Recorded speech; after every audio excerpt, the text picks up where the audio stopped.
Paz e bem, caríssimo jovem vocacionado, que vos fala Frei Alexandre, para o nosso encontro de sábado. Isso aí, nós vamos falar sobre aquelas perguntas que eu enviei para vocês naquela terça-feira e através também de alguns textos que a gente pode usar, pode oferecer para vocês, falar um pouco sobre essa diferença, né, entre os diocesanos e os consagrados.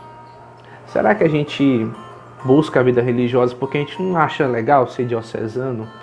É só uma questão de gosto ou é uma questão de missão? A gente entende qual é a missão de um frade no mundo, na igreja?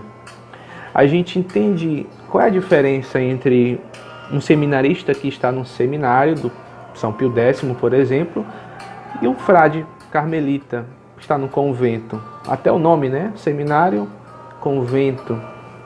Sabe a diferença entre o reitor, entre o guardião? Existem diferenças? Ou é só uma questão de linguagem? Só uma questão de termos que a gente usa para diferenciar um do outro? É um jogo de linguagem, mas significa a mesma coisa? São perguntas que a gente tem que se fazer e tem que procurar responder. Na verdade, a gente percebe que existem perguntas que vão ser muito fundamentais e vão nos ajudar ao longo de toda a nossa caminhada. Sim, porque respondendo às perguntas, nós vamos bater cabeça, nós vamos refletir, nós vamos buscar compreender aquilo que é misterioso para que se torne mais claro, mais visível. A gente foi convidado hoje a estar aqui para a gente falar sobre o papel da vida religiosa dentro da diocese. E qual é a relação que um padre diocesano deve ter com a vida consagrada na sua paróquia? E o que os religiosos podem ajudar o pároco diocesano? O que os religiosos podem ajudar o bispo diocesano? E qual é justamente essa beleza de ser religioso? A vida diocesana também tem a sua beleza, também tem a sua missão, também tem a sua natureza. Mas vocês estão no caminho de discernimento vocacional para serem frades. Alguns sim, com vocação sacerdotal, mas para serem frades consagrados, franciscanos consagrados, capuchinhos, da ordem de São Francisco de Assis, mesma ordem que tem muitos santos, seja observantes, seja conventuais, seja os capuchinhos, que são muitos, bem numerosos, mas você é convidado a ser um religioso. Está no discernimento para a vida religiosa, não é verdade? Vamos então pedir o auxílio do Espírito Santo sobre cada um de nós e vamos pedir o Espírito Santo sobre a intercessão da Virgem Maria. Ela que estava reunida com os apóstolos em oração, pedindo o Espírito. Pelo sinal da Santa Cruz, livrai-nos Deus nosso Senhor dos nossos inimigos. Em nome do Pai, do Filho e do Espírito Santo. Amém.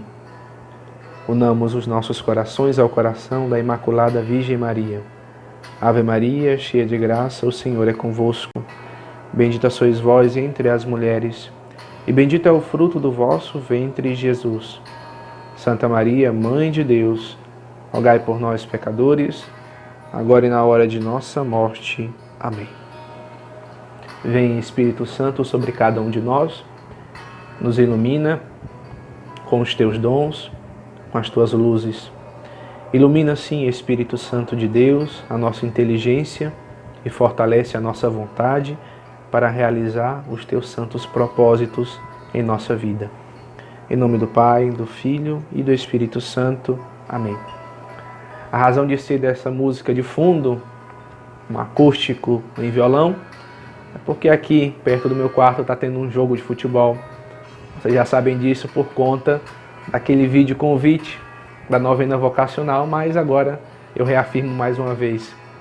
Espero que vocês estejam me ouvindo bem. Então, nós vamos dividir o nosso encontro em 3 momentos. Qual é a lógica, ou seja, a razão de ser, a dinâmica da vida diocesana? Um resumo. Tem muitas outras características, muitas outras dimensões, mas hoje é só um resumo. São só 3 pontos. para a gente entender só um pouco, mas poder entender a diferença entre diocesano e consagrado. Depois nós vamos falar sobre a aproximação da vida religiosa, ou seja, qual é o testemunho que a vida religiosa tem que dar no mundo. Vamos nos aproximar da natureza da vida religiosa, do que é ser religioso. Se eu te perguntasse, o que é ser um religioso? O que é ser um consagrado? Você está discernindo para isso, mas deveria ter uma resposta formada, um conceito que corresponda à vida que você quer ter. Não adianta ter um conceito de santidade se a sua vida em nenhum traço busca a santidade. Então busque sim a santidade, busque sim cada vez mais se aprofundar através do estudo e da vida, assim como os santos padres faziam. Estudo e vida eram uma só coisa. Aquilo que eles viviam, eles diziam. E aquilo que eles diziam nos sermões, o povo já sabia que aquilo era a vida deles, era o que eles testemunhavam. E o terceiro e último ponto é como podemos estar mais unidos. Como é que nós religiosos podemos estar mais unidos aos diocesanos nesta missão evangelizadora da igreja?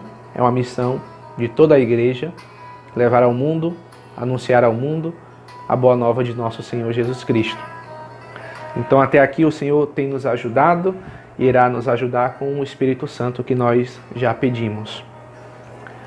Bem, o que é a vida diocesana? De onde vem? Qual é a origem da vida diocesana? A vida diocesana se tem seus traços de origem no Evangelho, desde o primeiro momento em que Jesus formou os apóstolos, convidou os apóstolos para perto de si para enviá-los em missão. Batizados e enviados foi um dos temas de campanhas missionárias recentes. Ou seja, Jesus convidou para perto de si como um bom mestre, que convida os seus apóstolos para perto de si, para ensiná-los, para mostrá-los as verdades que eles tinham que acreditar, as verdades que eles tinham que viver, para que depois esses mesmos apóstolos fossem enviados e ensinassem outras pessoas, os sucessores dos apóstolos no Espírito Santo. E onde está este mandato? Está em todos os evangelhos, mas eu vou ler aqui a passagem de Marcos, capítulo 16, versículo 15. E disse-lhe: Ide por todo o mundo e anunciai o evangelho a toda criatura. Aquele que crê e for batizado será salvo, o que não crê será condenado. Estes são os sinais que acompanharão os que tiverem crido. Em meu nome expulsarão demônios, falarão em novas línguas, pegarão em serpentes, e se beberem algum veneno mortífero, nada sofrerão. Irão impor as mãos aos enfermos e estes ficarão curados. Ou seja, aquilo que Jesus falou na sinagoga, no Evangelho de São Lucas mostra isso. Aquele ano da Boa Nova que ele disse que veio para iniciar, os apóstolos irão continuar através do seu apostolado, através da sua pastoral, através do seu serviço à igreja. E aqui está o mandato da vida diocesana. Está em ganhar território para Cristo. O território dos corações, sim, é verdade, mas também ir por todo o mundo, formar dioceses, e é isso que o nome significa, é uma porção, é um território que está constituído aí para a missão, para a evangelização, e os apóstolos são esses primeiros sacerdotes que vão ganhar território, vão ganhar o mundo para Cristo. É uma ideia interessante essa, ganhar o mundo para Cristo. É preciso batizar, é preciso evangelizar e ser testemunhas do ano da graça em todos os lugares. A igreja particular deve resplandecer este chamado dentro de um lugar, uma diocese, um espaço territorial.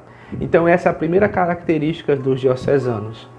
Os diocesanos estão ligados a um território, a uma porção, em que nessa porção eles devem atuar como Cristo atuou, anunciando o ano da boa nova, anunciando a graça de Deus, ganhando território para Cristo.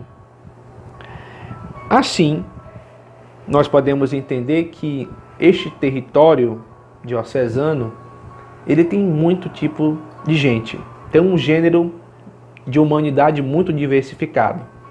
Cada diocese tem as crianças, os idosos, e aí tem a juventude, tem os casais, enfim, tem muita coisa para se fazer. É uma universalidade de pastoral. É um multiverso de pastoral. Imagina só o papel que um padre diocesano tem, sozinho, muitas vezes, para cuidar de todas as dimensões da vida humana. O que ele tem que criar de pastoral, as pessoas que ele tem que acompanhar, ele tem que muitas vezes dar conta de festejos simultâneos em vários lugares, por isso pede ajuda, mas depois a gente vai falar sobre essas ajudas que os religiosos e outros padres podem prestar a esse padre diocesano para conseguir ganhar e atingir todos os corações para Cristo. Então, a primeira nota da vida diocesana é um território. Estão ligados a um território.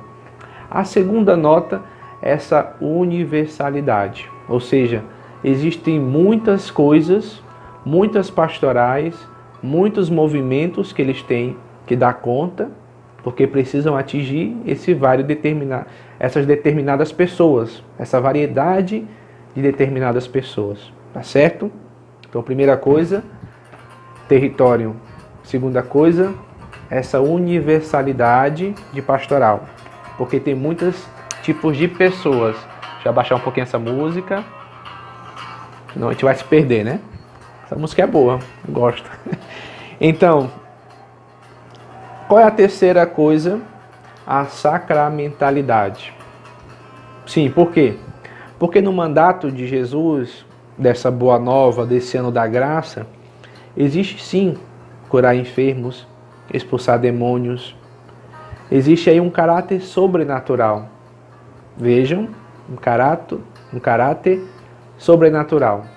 O padre diocesano não é um dono de ONG, ele não está ali fazendo caridade porque ele tem que ajudar as pessoas, porque o município não faz, porque o prefeito não faz. Ele não está aí para ser um ativista social. Ele tem um caráter sobrenatural. Ele está aí para levar a boa nova de nosso Senhor Jesus Cristo. Ele está aí para ser instrumento da graça de Deus através dos sacramentos. Está aí para batizar, para anunciar. Junto com o bispo, está aí para ser testemunha da confirmação. Está aí para dar o alimento que é a Eucaristia. Está aí para dar a unção dos enfermos, para ser testemunha do sacramento do matrimônio. Enfim, o padre diocesano está aí neste âmbito sacramental, de ser uma presença da ordem, do sacramento da ordem, na vida do povo, daquela porção. Então nós temos essas três notas, muito importantes para a gente compreender a vida diocesana. Território, universalidade, tipos de pessoas, de pastorais diferentes que ele tem que dar conta. E terceira, a sacramentalidade. Ele é aquele que está aí para servir o povo de Deus de maneira sobrenatural. Existe a dimensão humana, mas, sobretudo, a dimensão sobrenatural. Feliz o padre que ouve as confissões, feliz o padre que atende os enfermos, feliz o padre que serve os órfãos e as viúvas. É um padre que entendeu a sua missão. Não é um ativista social, é um homem de Deus. Sacrifício de um homem, um sacrifício de louvor. Agora nós vamos nos aproximar da dimensão da vida religiosa. Eu também vou usar três notas, que muitas vezes podem entrar em tensão com as notas da vida diocesana. E aí, por isso que a gente tem que saber diferenciar, para a gente saber discernir. qual é o papel, qual é a vocação que Deus me chama, através daquilo que a gente sabe que é diocesano e religioso. Então, o primeiro elemento que constitui a vida religiosa é o ser consagrado dentro de uma comunidade. Então nós não estamos ligados a um território, mas uma comunidade. Olha só que diferença. Você está na Diocese de Belém, na Arquidiocese de Belém, você tem um território, mas você está na comunidade franciscana capuchinha, na ordem franciscana capuchinha, e você não tem somente um território, você tem uma comunidade que te acolhe. E onde esta comunidade estiver, você tem uma casa. Você tem um território de pastoral. Então você não está ligado a um território e a um bispo, mas você está ligado a uma comunidade com um provincial, no qual você pode ir para outras partes onde a comunidade tem presença, onde a ordem tem presença. Então aí nós já temos uma grande diferença entre um diocesano e um religioso. O religioso pode sim, as novas comunidades nascerem em uma diocese, servirem a um bispo e estarem apenas naquele território diocesano. Mas, na grande maioria, a vida religiosa tende a se expandir para vários territórios. Expandir o carisma através das vocações, através do apostolado específico. E aí entra a nossa segunda questão. Enquanto o padre diocesano tem essa universalidade, esse variado número de pessoas e de pastorais que ele tem que criar ou tem que manter para atender as pessoas, o religioso ele tem um carisma específico. Ele não pode abraçar tudo. Existem religiosos que cuidam de hospitais, os camelianos.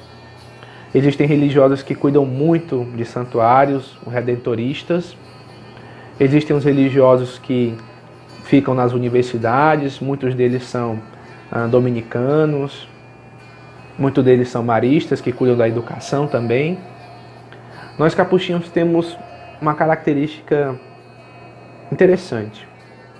Nós temos um carisma assim específico, que é viver o Santo Evangelho, e por isso nós muitas vezes abraçamos muitas atividades e não algo específico. Então existem capuchinhos para todos os gostos, né? Se você quer um capuchinho que gosta de universidade, você vai encontrar. Se você quer um capuchinho que gosta de estar no meio com as pessoas enfermas nos hospitais, você vai encontrar. Se você quer um capuchinho que gosta de estar na cozinha preparando almoço, jantar, você vai encontrar. Então nosso serviço ele é desde daquele que pede esmola, do mais simples, até aquele que está nas cátedras, até os doutores, como São Lourenço de Brindisi. Então nós temos todos os tipos e variados tipos de santos, porque a nossa vida ela abarca muitas realidades. Nós temos então um pouco essa característica de universalidade, mas não apenas na pastoral, mas na nossa vida. Porque Francisco diz que aqueles que não sabem trabalhar devem aprender. E os capuchinhos, se existe um trabalho, eles aprendem e eles vão desenvolver o trabalho que a igreja confia a eles, que confia a nós. Portanto, essa é uma segunda característica. Os diocesanos têm essa universalidade, têm que dar conta de muitas coisas, mas os religiosos não, eles têm um carisma específico, eles têm algo particular, um dom particular que faz brilhar um aspecto do Evangelho.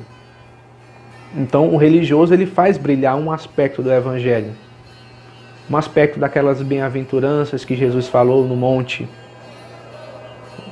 Os consagrados, pelo seu testemunho, conseguem fazer brilhar um aspecto do Evangelho.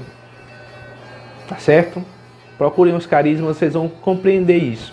É só identificar o que é mais forte em cada carisma, que vocês vão identificar também por que são convidados a viver o Evangelho daquela maneira. E um terceiro aspecto é a santidade. Meus irmãos, santidade. Não que os diocesanos não tenham santidade, pelo amor de Deus, não estou falando isso. Ou que não busquem a santidade. Pelo contrário, os religiosos buscam a santidade, os diocesanos buscam a santidade. Mas como nota essencial dos consagrados, nós temos que ser santos. Porque olha só como define o Papa João Paulo II, na exortação apostólica, pós-sinodal, vida consagrada. Primeiro número. Vou ler para vocês, não sei de cabeça, né? A vida consagrada, profundamente arraigada nos exemplos e ensinamentos de Jesus Cristo, é um dom de Deus Pai à sua igreja, por meio do Espírito. Através da profissão, os consagrados, através da profissão dos conselhos evangélicos, os traços característicos de Jesus, virgem, pobre e obediente, adquirem uma típica e permanente visibilidade no meio do mundo. E o olhar dos fiéis é atraído para aquele mistério do reino de Deus que já atua na história, mas aguarda a sua plena realização nos céus. Ou seja, os religiosos são chamados por primeiro, porque vivem e devem viver radicalmente o batismo, a serem visibilidade do mistério que é invisível. Isto é, os religiosos pela sua vida, olhando a Cristo, pobre, casto e obediente, devem antecipar aquelas realidades celestes, aquelas realidades que os anjos vivem, já aqui na terra. O nosso batismo deve antecipar aquela vida beatífica, aquela visão de Deus que os santos têm, nós temos que já ter aqui. É através da vivência dos conselhos evangélicos, da pobreza, da castidade e da obediência, nós vamos lutando contra o poder, contra o ter e contra o prazer, que são ídolos que vão sendo criados pelos homens. Então a terceira nota é a santidade. O religioso então tem essas notas: vida comunitária, carisma, religioso tem que ter um carisma, e a santidade. Dizia o Papa Pio XII: me mostrem um religioso que viva a sua regra, a sua constituição, integralmente, que eu o canonizo. Ou seja, São Pio XII falava isso. Me mostra um religioso que viva a regra totalmente, que eu canonizo. Ou seja, a nossa vida, as nossas constituições já tem esse sabor de vida eterna. Já tem esse desejo de santidade. E se a gente consegue viver, e se a gente consegue aurir, a gente consegue se alimentar das nossas constituições e viver isso, com certeza nós seremos santos. Para você ver como a vida religiosa antecipa de tal maneira a vida de santidade. Agora, meus irmãos, podem haver tensões, né?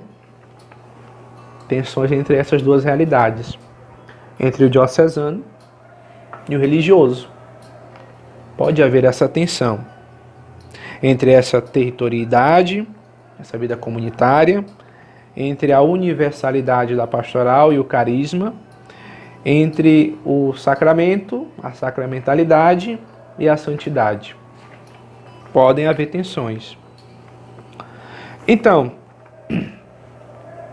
qual é o testemunho que nós somos chamados a dar dentro da vida de uma diocese? O que os frades têm a dar de testemunho diante de outros padres? Se ele é padre, né? Se o frade é padre. O que o religioso é chamado a dar como testemunho?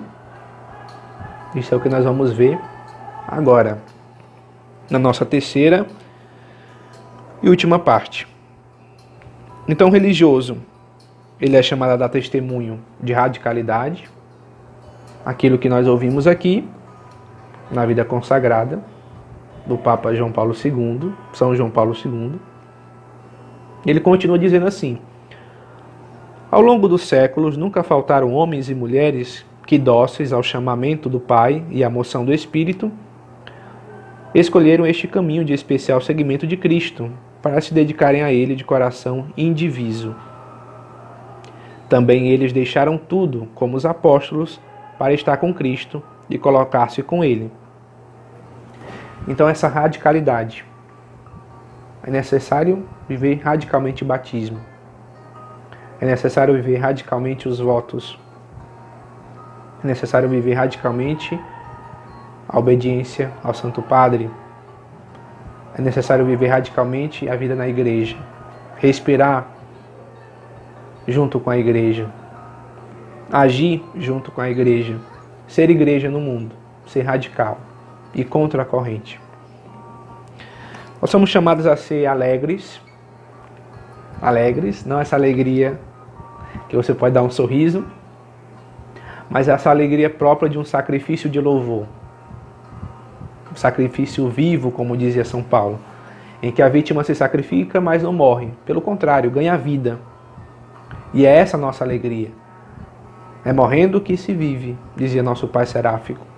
Então, à medida que nós vamos nos sacrificando, nós vamos nos tornando mais livres e, por conseguinte, mais alegres, mais felizes, porque encontramos o tesouro que estava escondido. Essa é a alegria do religioso. Encontrar o tesouro que estava ali, qualquer um poderia encontrar, mas você foi convidado por Deus a encontrar este tesouro. Foi convidado por Deus a se entregar, a se consagrar. Então, felicidade. O terceiro elemento é o céu. Como eu disse, nós temos essa dimensão escatológica, essa dimensão que antecipa o céu. Então é necessário sempre transparecer o céu. O religioso deve transparecer o céu. E aí nós temos que pedir perdão a Deus, porque muitas vezes nós não conseguimos transparecer o céu, mas nós vamos junto com o mundo, junto com a corrente do mundanismo, e vamos perdendo um pouco essa dimensão de transparência do divino, porque nós somos frágeis, mas nós levamos grandes dons em nós que somos vasos de barro, como dizia também São Paulo, certo? Gente, nós estamos chegando a quase meia hora de encontro, mas nós vamos já terminando, infelizmente, com aquilo que eu prometi. Como podemos estar mais unidos à vida diocesana? Como é que a gente pode trabalhar? Eu já disse aqui o testemunho que os religiosos devem dar, né? Radicalidade, alegria e testemunho do céu. Esse é o testemunho que o religioso deve dar dentro da diocese. Mas como é que os padres diocesanos e os religiosas devem se unir para trabalhar em prol dessa obra de evangelização? O primeiro caminho que facilita é a palavra de Deus. Vejam só que interessante.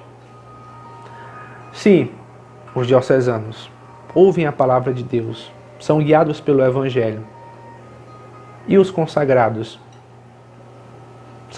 são também guiados pelo Evangelho, ouvindo a palavra do Mestre aqui, nessas santas palavras e lições, se ambos, diocesanos e religiosos, vivem a palavra de Deus, não haverá brigas, não haverá divergências. Pode haver uma decisão, pode haver uma ideia, e não vai ter estranhamento, porque eles vão estar atentos à mesma palavra de Deus, ao mesmo evangelho, ao mesmo mandato. Às vezes as brigas acontecem porque nós temos ideias erradas do evangelho, que são ideologias que nós vamos colocando no evangelho, distorcendo a palavra de Deus, e aí acontecem as brigas. Como eu disse, o padre ele não é um dono de ONG, ele não é um ativista social, entendeu? Deixa eu beber um pouco de água. Um segundo elemento que nos ajuda é a abertura ao Espírito Santo.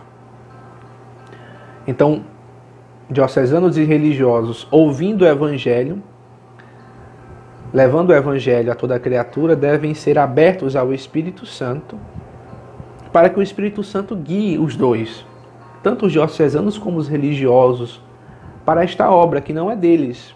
São feitos porque são instrumentos, né? São feitos por eles, mas a obra não é deles.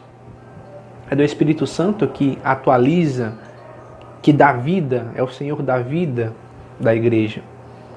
Então, dons do Espírito Santo vão guiaram os apóstolos e agora guiam os consagrados, guiam os diocesanos. Um terceiro elemento é a pessoa do Papa. Veja só, a pessoa do Papa gera essa unidade. O Papa ele tem essa característica sacramental. É um bispo, né? Veja, é um bispo. Assim como Dom Alberto é um bispo, assim como Dom Antônio aqui é um bispo, o Papa é um bispo de Roma. Mas ele tem um diferencial, ele tem um carisma, não é porque ele é jesuíta. Ele tem um carisma de Pedro, de pastor da Igreja Universal. Então aqui nós vemos na pessoa do Papa estas duas realidades. Tanto a realidade diocesana, de ser bispo, mas também a realidade carismática, de ter um dom específico que deve animar, que deve guiar a Igreja, a barca de Cristo. Então o Papa é este Pedro atual, que tem carisma, mas que também tem uma porção, que também tem uma diocese. Tá certo? Então os diocesanos e os religiosos que deixam-se guiar pelas palavras do Papa, que são obedientes ao Papa, também conseguem trabalhar juntos de uma diocese sem nenhuma divergência. Veja só, ouvindo a palavra de Deus, sendo guiados pelo Espírito, sob a presidência do Santo Padre. Veja, Padre, Pai, bispo de uma diocese, mas santo, já antecipando essa realidade carismática, escatológica dos religiosos. Viu? Santo Padre, obedientes ao Santo Padre.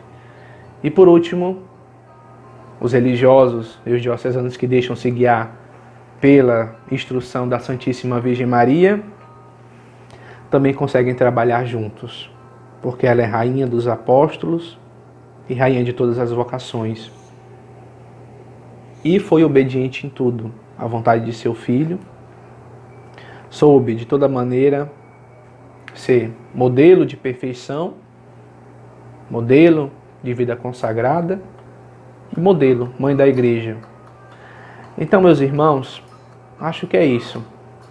Saber diferenciar quem são os religiosos, quais são as suas missões no mundo, quem são os diocesanos, qual é a sua missão diocesana no mundo, o que o religioso tem a dar de testemunho, radical, alegre e um testemunho que antecipe o céu, mas também saber que eles devem trabalhar juntos, ouvindo a palavra de Deus, sendo guiados pelo Espírito Santo, sob a presidência do Santo Padre e observando o modelo da Igreja, que é a Virgem Maria, e também seu Filho Jesus Cristo, porque Maria nunca vem só, ela sempre traz seu Filho, nosso Senhor Jesus Cristo.